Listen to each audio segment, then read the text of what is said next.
Hey guys, I'm Bhav and we're back on another episode of Dress Better, Live Better. And today I'm here with Jimmy Toro and it's a special occasion this week. You want to introduce yourself to the camera? Hey guys, I'm Jimmy Toro, DJ, organizer of La Cueva, Latin party that happens in Sydney every single Thursday and Saturday night, and a couple other cities around Australia. This weekend, it is my birthday. Not going to say how old, but looking to change up a bit of the style. Bhav's going to help me out today, so yeah. So La Cueva is Australia's biggest Latin party, right? Every Thursday, Saturday, we get 500 plus people on Thursday. We hit the 1,000 mark on Saturday, and we run in a couple different cities. So you're doing big things for Sydney's nightlife, even Australia's nightlife in general, but Sydney for sure. I see it myself here all the time on Colt. On Saturday, it's going to be a big night, man. Like, it's going to be a crazy night on Saturday. I hope so. You know, it's your birthday, people are going to come here, support you, and yeah. The Cueva's going to be big, so we're going to make sure you look amazing for that because there's going to be a lot of photos, a lot of videos. Yes, so, you know, as a DJ, I'm here every week, and, you know, even though I have a bit of a wardrobe, I think it's time for a bit of a change, feeling a bit different. Yeah, something different, something unique. Yeah, I mean, look, DJs usually have a bit of an outfit, standard, you can say just black, pretty functional, but stepping outside of that might be cool, especially for a special occasion like this. Pretty excited. So we'll explore some different options and see what your style is. Yeah, sounds good. So Jimmy, we're going to start first with the style consultation. I'll ask you some questions about your style, understand more about you, and then that way when we go shopping, I'll know what to get you. Sounds good. We'll start with the easy questions. What is your size in the top? Man, it really ranges between a 2XL and a 3XL. I like it really baggy, because especially up on stage, you want to be able to breathe a bit. I don't really like the tight fit. And for your bottoms? Usually I get like, you know, kind of cargo pants, and again, there's like ranges in that 2-3XL range. Yeah. And your shoes? Shoes between a 9 and 10. So what colors do you like to wear? Like I said, black is good, you know, makes you look slimmer, can't see the sweat marks on stage, it's really good. But a bit plain sometimes, so that's why we're here today. I want to mix it up a little bit. And do you like to wear any other colors? Look, I have varied it up sometimes, like a bit of green, monochromatic kind of look, but yeah, nothing too nothing too different, like out there, you know. So you like wearing black because you can just go up there, DJ, and you don't like you can't see the sweat. And it's very simple to put together an outfit like, if it's all black. Yeah, especially when it comes to summer and there's a big crowd and you feel the energy. We check your photos and videos, like you don't want to be like, oh, look at that sweat mark. White parties are great, but sometimes it's just drenched. Yeah, that's true. Especially when you're jumping around and it's a workout. That's true. And what are the colors you like to wear the most? If I actually had some colorful stuff, look, I like my reds, the warm colors. So that's what you would like to try, right? Like something along those lines. Yeah, warm colors like oranges and reds, and I guess pretty open-minded. Like sometimes for me, like I go in and like to a store and I might buy a specific style, I'll stick to that. And then randomly, like on a birthday or Christmas, someone might give me a random shirt and I'll dig it and just wear it. Yeah, pretty open-minded. What specifically do you want to achieve in this styling experience? You know, when I go up on stage, because especially here at La Cueva, like, you know, people see me play every single week. They know what to expect. I want to go up on stage and be like, wow, that's different. Let's give a different impression. You want different vibe. Yeah, something different. Yeah. And if we could fast forward to the end of this session, what are 3 things you want to achieve in this styling experience? 3 goals. I would say, obviously the outfit, something fresh. Yeah. Open my mind up to a couple different things, and yeah, just at the end of the day, be happy, I guess. Nice, I like that. No one's ever said be happy as one of the goals, but it's a good goal. It's the simple things in life, you know? It's the simple things. And what is your current lifestyle? How do you spend most of your time? Oh man, like it's a crazy lifestyle. All right, so basically what a lot of people don't see is the behind the scenes, organizing the events, and just to give a scope of what happened in the last couple of weeks. I think last weekend we ran 5 events in 3 different cities. The amount of organization for that was crazy, and basically don't sleep from Monday to Thursday. All we're doing is just organizing events, getting our music ready, getting our sets for shows, everything ready. Then it's off to the show. That weekend played in Sydney on the Thursday, played in Cairns on the Friday, played in Darwin on the Saturday, came back to Sydney. Like, it was just intense. It's non-stop. There's no time to rest. Exactly. Yeah. Hard working, man. You're doing good things for the night, like. Yeah, man. If we're going into that topic, we started La Cueva to add to Sydney's nightlife, and I think we've done that, especially in an area like the Cross. Yeah. It hurts me a little bit when people are like, oh, Sydney's dead. And I'm like, nah, there's a lot of different things on offer that you need to go and discover. It's not all about the same places. That's what we're kind of bring, especially to like an area like King's Cross that used to be a landmark for Sydney's nightlife. I think we've kind of achieved that, so hopefully that kind of influences other people to start their own unique concepts. And then recently, we're bringing over a big brand from Argentina called Bresh. They run parties all over the world, which we announced yesterday. Hopefully that kind of inspires Sydney's nightlife to do different things and put Sydney back on the map. What are the current challenges or issues you experience when you shop for clothes? I'm a bit older now, so you get into the lifestyle of partying and a bit of a bigger boy than what it used to be. So I guess that's one of the challenges. Also making sure like the clothes I do wear fit that criteria of like, how does it look on stage and like, is it gonna affect the content and stuff like that. Yeah. And comfortability as well, like. So it's got what's something comfortable on stage? Like you need the clothes to breathe, shoes need to be super comfortable, especially when you're dancing around on stage and stuff like that. We don't realize we're up there for 2 hours, jumping up and down and partying with everyone. We don't get the luxury of taking a break, onto the bar, getting a drink. We have to lead the party by example. We have to do it just the whole time. Stay in the zone the whole time. When you're DJing, if you look up at the DJ and he's having a bad time, it sets the vibe of the whole place, basically. Exactly. So you got to set the vibe, not only through music, but through your energy. Just got to make sure that you're comfortable to be able to do that. That's true. And you'll do it now with your outfit as well. Yes. So what are the labels or the stores you like? A bit generic for us DJs, but you'll just get Culture Kings. Yeah. It's just a staple go-to, mainly because DJ culture, urban culture kind of meshes.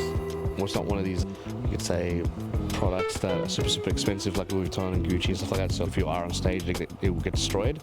But it's like fashionable enough, good quality. Yeah. So it's that fine line of being affordable, but also it's still stylish, right? Yeah. I mean, I wouldn't wear a suit on stage. It looked nice, but it'll get destroyed. Because you're jumping around, sweating, whatever it may be. Could be drinks spilled on it as well. Drinks, or someone throws a drink at you, walking through the crowd. So you just tend to be like, hey, this is stylish enough, but if it gets damaged or destroyed, whatever. What is your budget for the shopping experience? When it comes to things like these, I guess a bit of an open mind. If we're gonna do a whole outfit, I was looking about the $1,000 mark, but we'll see. You don't have to spend a lot of money to look good. Yeah. It's more about the quality of the pieces and how they suit you. Yeah, I guess maybe that's why Culture Kings kind of fits that vibe for me, because it does the job. It's comfortable, looks good. For me personally, I'm not out there to be like, oh, look at me, I'm wearing LV or Gucci or stuff like that. I guess that was never really me, but I want to be able to stand out as well. Sure, we'll do that for you today. Is there anyone's style that you like? Maybe an influencer or a celebrity? And what's it about their style that you like specifically? To be honest, I probably have never put that much thought into it, if I'm going to be real. And I guess that's why we're talking today. Yeah, that's true. Yeah, I like your stuff, man. I go through your Instagram, like, that's different, that's good. And the thing is, man, I kind of want that effect. Even when I'm playing and I see you in the crowd sometimes, I'm like, there he is. Yeah, I appreciate that. That vibe, like, yeah, there he is.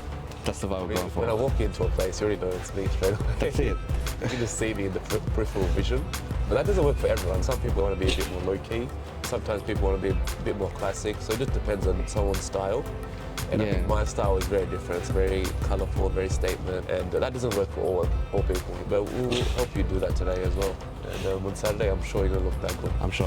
I have faith. Yeah. So you have no celebrity that you look up to in regards to your style? No, I guess I've never really thought about music. Yeah, because that's my thing. In regards to the actual music itself, different musical genres and producers or bands. Because especially growing up, musician playing guitar and piano and stuff like that. So in that sense, but I guess this is where a lot of musos don't really put focus. So you have people that you look up to in the music world, but not in the fashion world. Yeah. Okay. What clothes are you the most comfortable wearing right now, and what do you wear on the highest rotation? My general starting outfit would be like black t-shirt, black cargos, depending on the gig, I guess. Different shoes, and it could be General Nikes or Timberlands, but they might get a bit heavy on stage. With the shoes, it doesn't really matter that much because you can't really see the shoes on stage anyway. Yeah, so it's more about comfort anyway. Yeah, it's more about comfort. But at the same time, especially when I walk into the crowd or say hi to someone or someone wants to meet you, I don't want to be wearing thongs, like, It still matters, of course. Yeah, comfortability for shoes definitely is a plus. Is there anything else you think I need to know before we start? I don't usually wear jeans because I've got thick legs and to get a bit chafy and stuff like that. Other than that, never really a big fan of whites, unless I go like white party, but then I'll be very specific for that. And like just nothing too crazy. But we'll see. I'm going today with an open mind. Yeah, but I mean, other than that, I'm not going to go for a kaleidoscope of colors. Yeah, that's true. I don't think that's me. Okay, so that's the style consultation done. Yeah.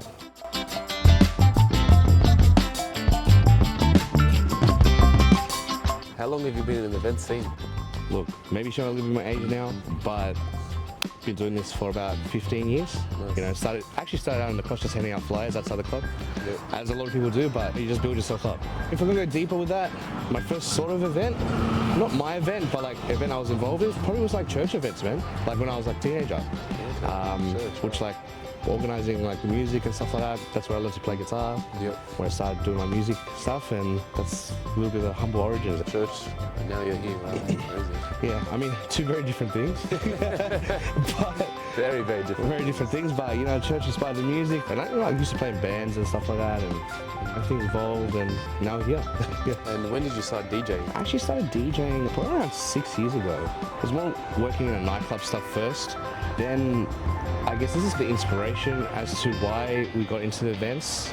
Because when I started DJing, I just wanted to come in with a different flavor, do a couple of different things, show up in my heritage, show up in my music interests. Coming from a diverse music background, it enabled me to turn that into a full-time job. Yeah. That's what we want. Following your passion and making it big. That's it, man. And at the end of the day, it's just like, it's what you put into it. So what prompted La Cueva and why did you start it? When I started DJing, I came in with a couple of different flavors. And then when I got really into the crux of it, and understanding what DJing was about, I realized that Sydney really needed a bit of a vitamin B boost, especially after the whole lockout stuff and a lot of venues closing down and COVID. So this is where me and my business partner, shout out to Steve Zappa, we're legendary DJs in the game. Yeah. We started doing events, and at first we started really doing different events, R&B, Afrobeats, like a uni student party, all that kind of stuff. And La Cueva was one of those projects where me being from El Salvador, my roots, and expressing that music and just giving that extra bit of flavor. And it started in Bondi Junction actually. So it was like a project on Thursday night, just giving a bit of a different offering to Sydney. And it became really popular. We moved to the Cross and then it just exploded. And now we're taking it all around Australia. Yeah, you found that gap in the market. You don't really find Latin parties that often, you know? Yeah, and even still today. Yeah, and for me, there's a bit of a misconception of what a Latin party is. A lot of people think it's, salsa dancing and people playing instruments, bands, stuff like that. But at the end of the day, a lot more to the culture, especially modern urban culture, and that's what we do. Even at our events, like we've got the main room, we'll play reggaeton, we'll play a bit of trap, play a bit of house.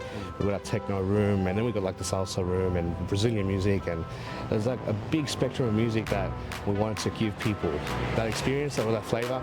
And especially here in Sydney, it's a bit of a unique situation because you go to Argentina, for example, you're Argentinians or Argentinians, you're Brazilians or Brazilians. But here in Sydney, you've got a mixture of everyone. Yeah. So you cater something very unique that you don't really see anywhere around the world. Yeah. It makes us really proud, especially like how popular it is and support that we get from everyone, and especially from the team, our core team that's built this together. It's not just an us thing. We've been friends for 10 years. Effort, yeah. Yeah, like it's a group of 10 of us that we've been together for more than 10 years, just doing life and supporting each other with whatever projects, and now we've come together and created this. When you really look back on it, you're like, wow, from where we started to where we got, it's crazy. It's a big change. Yeah, even from a year ago, starting the Saturday nights in King's Cross, which is unheard of, especially in recent times, to us doing 3 different cities in one weekend in the span of a year. Yeah, it just evolved crazy. Yeah. 3 cities in one weekend. That's honestly really crazy. Yeah. Props to you. Props to the whole team. You guys are really trying to do something different, and even when you started, you were trying to do something different, and that's why you became successful, right? Yeah, that's how we unified together as a team. And even now, just in Sydney, it's the whole team, from people that work at events, in the office, or DJs, entertainers. We're over 50 people. We're really close because we all have the same vision. We want to express ourselves. That's where it started, because we, as DJs, we want to make a difference. And then as a group of people, we all wanted to make a difference to Sydney's nightlife, or just contribute in a way. And now that our team's grown and we've got a lot of people part of the team that come from overseas, students, stuff like that, they've seen our vision and that resonates with them. I guess that's why we've been able to reach the heights we have. I'm really excited to see where the next year takes us. So big things ahead, man. Hopefully, yes, hopefully. So what do you think is the connection between fashion and music and nightlife? I think it's a big connection. I think especially when it comes to urban culture. Urban culture, I don't think restricts itself to like say hip hop. And hip hop, urban culture, the outfits, the music, rap, stuff like that. If I'm going to put a little bit of history behind, say, reggaeton, which is like our main sort of genre we play at La Cueva. Reggaeton is originated from dancehall, the beats, right? And a lot of the lyrical movements was actually inspired from hip hop rap. Yeah. It's a bit of a mixture of like different inspirations, yeah. Diversity and inspiration. Yeah, from different cultures. Rappers express a certain fashion, and that comes down to their culture. From us being Latin culture, there's a lot of different aspects like food and dance, and that's all cultivated into one, say, urban culture. And you know, that's really reflective on how that's inspired worldwide. I think 2 years ago we had Bad Bunny, the most streamed artist on Spotify. Even as a DJ playing in different clubs, like you get people of non-Latin or Spanish-speaking background asking for that music. Music transcends past language, I guess. It does. Even fashion transcends beyond languages as well. Exactly. And that's where I guess the similarities kind of lie. One's audio, one's visual, but together, and that's what creates culture. Perfect. So we had our talk now. Now we can go through the wardrobe. Yes. Yes, and we can. see all of the black in your wardrobe. Oh man. We're here at Jimmy's apartment now. When you're going shopping, Yeah. what do you look for? What's your process? How do you buy things? Go into the store. I'm like, where's the black t-shirts? Okay. And then something will catch my eye within 30 seconds under. I go there. Is it my size? Put it on. Does it fit me good? Great. Go to the counter, pay for it, leave. That's it. That's it. I'm in there. 10 minutes max. And out. All right. Well, what's the common theme in this wardrobe? As you can see, black with slight variations. We're like, yeah, you know, mix it up. Yeah, but this one has a collar. And would you say there's any particular piece in this wardrobe that has sentimental value? Anything that strikes a chord with you? If this kind of reflects on like how people perceive me, maybe, and this is why we're here. I guess this one, someone close to me gave this to me as a gift for my birthday. As you can see, it's black. Nice. Like it's still got the tag. They knew exactly what they were going for. Yeah, like I think they know me pretty well. Other than that, I think there might be a piece in here that I've got a lot of compliments on before. Seems to be missing. But just to describe it, It's probably in the washing. it might be in the washing. But just to describe it, it's black. And What twist? it's a long sleeve black shirt. It's got some gold on it, and I guess it goes well because I wear a bit of gold jewelry, as you can see. So it goes with your accessories. It's just accessories and like got some Timbs that are black and gold. So I think that's a bit of a theme with me. That's a good detail, attention to detail. It's black and gold, yeah. Yeah, it's a black and gold. And that works well in the nightclub as well. It really stands out. Yeah, I don't put much thought into it. It's kind of like going to the store, catch my eye. That's cool.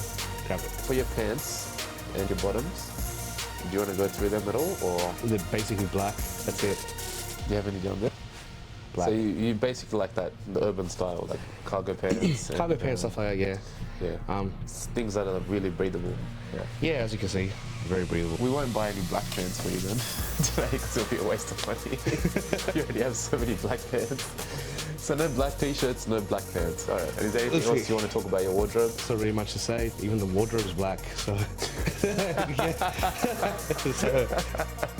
So by looking at your wardrobe, Yeah. I can notice a few things. Basically, you love clothes that are minimal in the design. You like clothes that are black, and you like attention to detail. You don't want things that are too much happening, and you don't want things that are hard to style. So you just grab this, you grab black pants, that's it, you're done. Yeah.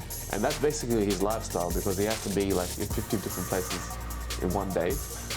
As a business owner, you know how it is. Yeah. I want to show him how to style things in ways that are easier for him. I just want to streamline that process to be much faster. And with black t-shirts, I think the best thing to do is just to get different bottoms. We're not going to do a whole shopping process today, we're just going to shop for one outfit. But if I had to tell him one thing to do, I think the best thing, you can keep the shirts black if you want, but just change the bottoms. You can do like different bottoms, like green cargos, red pants. You can do a whole different outfit combination with those colors. Yeah. Instead of just doing always black and black. Because every time you do a black t-shirt with just black pants, it kind of looks like the same outfit. Even if you change the shirt, it looks exactly the same. Yeah. But easy thing you can do is just change the bottoms, or even put like a bag on top or a hat. And I know you like to wear hats here and there, but maybe more accessories. Yeah. Especially on stage, I know we want to go away from what we're doing, but still people recognize me of who I am. I don't want to be like, who's that? Yeah, because you have your personal brand, of course. We're going to go shopping now. We're not going to do anything crazy, but it is his birthday. It's a big occasion. We want to get something that's very unique, different statement, but not too different. So let's do that now. Let's do it.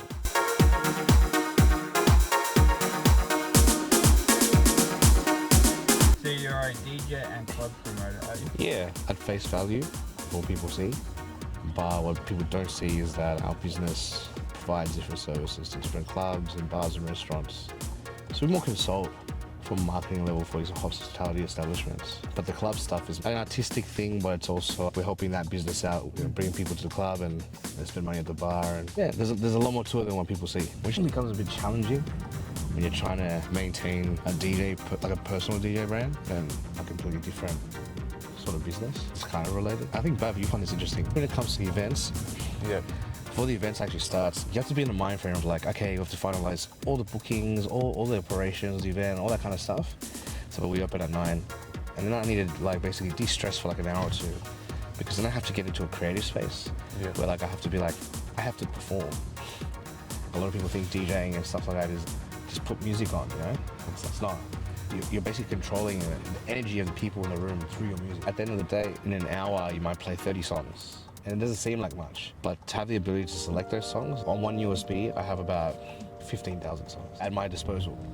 And then I'll have 20 versions of the same song, depending on how the vibe is. You know? Week in, week out, we change the themes every week. Bit of a challenge when you have the same brand twice a week. We do 3 events a week, so we're almost doing 150 events plus every year. And yeah, we have to keep it interesting. Like the good thing is, because it is a bit of a cultural event, that encapsulates like over 20 countries. So you basically have a lot of different like ideas and themes inspired from the cultures, and especially like Independence Days or national holidays. What would you say the main aspect of the club is? As foundation, regardless of what it is, it's always music. The music is always the key.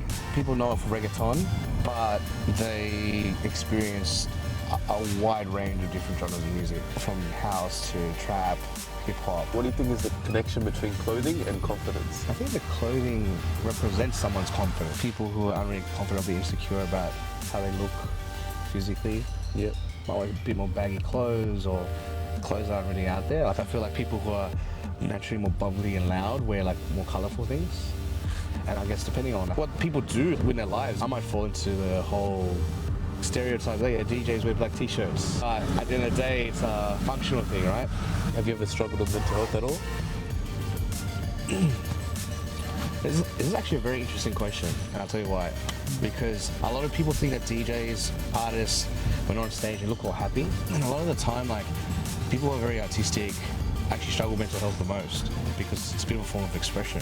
As an example, with me, there's been times where at face value, I'm on stage, I'm having the time of my life, I'm jumping around, looking at people, screaming, singing the lyrics and stuff like that. But then 10 minutes before that, I might be backstage feeling like I do not want to go on. At the end of the day, you're a professional, so you have to go out there and set that vibe. You don't want to go out there and express to people like, I feel like crap.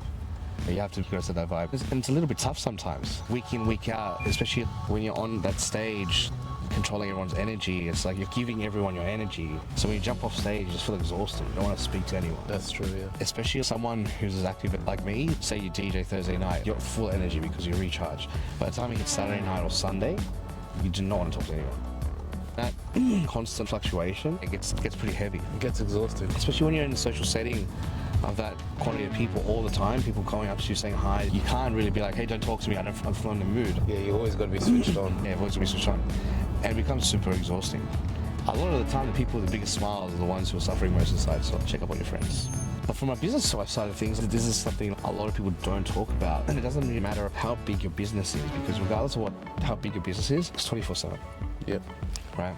And a lot of people don't understand what it's like to do that. Like a lot of people think, oh, I'm gonna start a business so I can work my own hours because I hate the 9 to 5 and I want to dictate my own life. Yeah, that's cool, but like it's 24/7 regardless of what you do. Regardless, you have to be on it, especially when you're growing it. The higher you climb that ladder of success, people don't really understand the time you have to dedicate to something.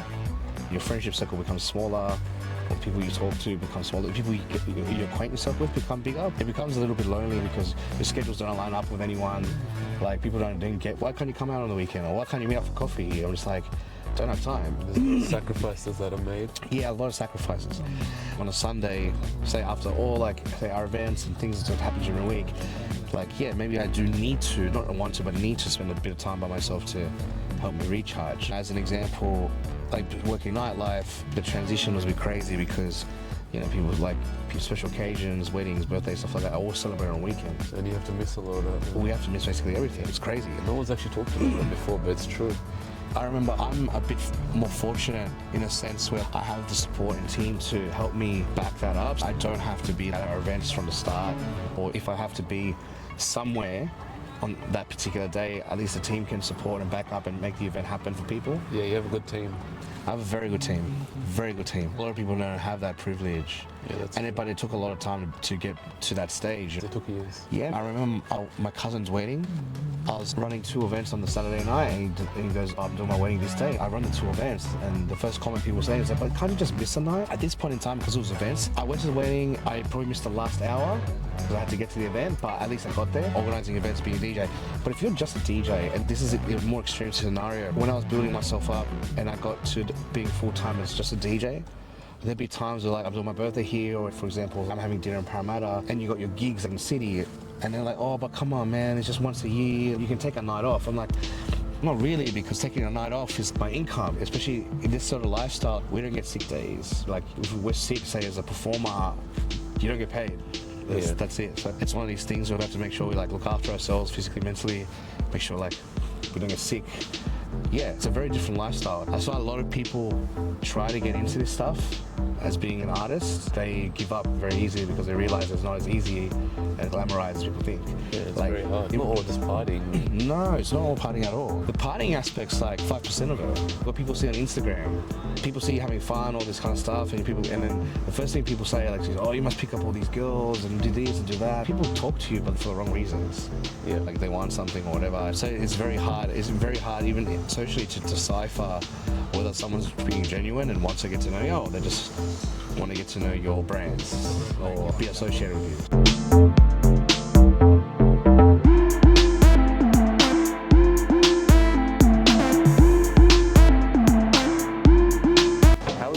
Your size in store, is it hard?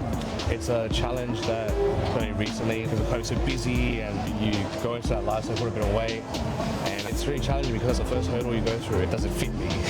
Yeah, I've got a really stocky build all over, so pants, shirts, it's very hard to find the size that fits. So then you're kind of limited. That's the first limit that you have. We just tried that shirt on in Industry. It looked really good. I wanted to add that to your wardrobe, but we can find that in another store in a bigger size. Yeah, I think we can. It's one of those things where a lot of the time you're not really one size, you're in between, so. Yeah, it's hard to find that size. Sizing is always inconsistent in stores anyway, so it just depends on the brand. I think you're starting to feel my frustrations. I am, bro. They should have more sizing options. I never experienced this until recently, because like when I was playing soccer and stuff, I was like a medium, and then when I went to the gym, most of my wrist was large.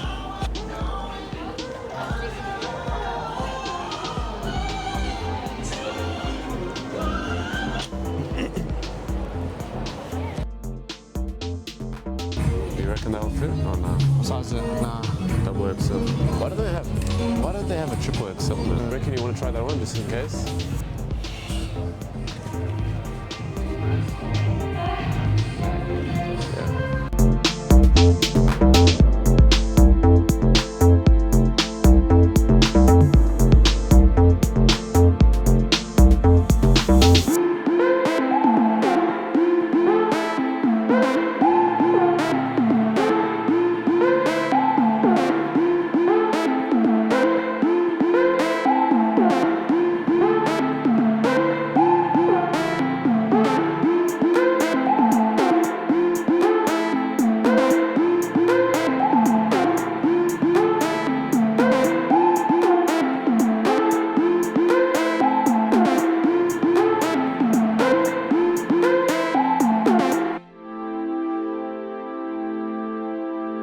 Jimmy, we just finished with the shopping session. What do you feel?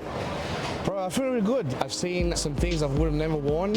I would have just looked at it and be like, nah, that's on me. But once I tried it on and mix and match a couple of things, man, like, yeah, pretty excited to kind of like rock this outfit. Yeah. I wanted to do something different with you, like not all black. So we did get like a grey kind of shirt, a different type of shirt you wouldn't usually wear, right? You don't. Nah. Yeah, you wouldn't wear that kind of color before, but I think it suits your style a lot. Yeah. So you wear that tonight to your birthday, and then also on Saturday, celebrating your birthday again because La Cueva is 2 days, Yeah. Thursday and Saturday. For the Saturday outfit, I want to do something neutral. So we picked 2 different beige, like a beige shirt and also a beige pant. And I think it really works well. Yeah, man. And something really different, like, I've never seen him in neutral colors. I don't think I've ever had a beige shirt in my life. Yeah, I'm never gonna had be a beige shirt in his life. I'm gonna be honest. It looks really good, and it also looks flattering as well, which is what we want. And it's comfortable, so you want that as a DJ, and also it looks great. Which is the main thing. How do you feel about the shopping session? Yeah, man, look, like we got it off to a slow start. I was kind of feeling a bit bummed going to different stores and not finding sizes, but once we kind of got the ball rolling with the sizes and mix and match, it's fun. And I'm excited to see what people think the new look. People like it a lot, I think. It's different, but it's not too different, which is what we wanted. Perfect. Oh, my man, appreciate it.